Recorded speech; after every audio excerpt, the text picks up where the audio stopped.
கற்பக தருவின் நெற்றியில் மலரும்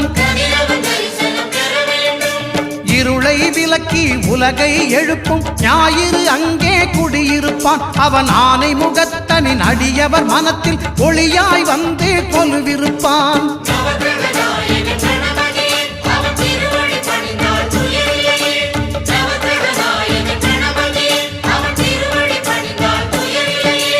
ஒன்பது கோளும் ஒன்றாய் காண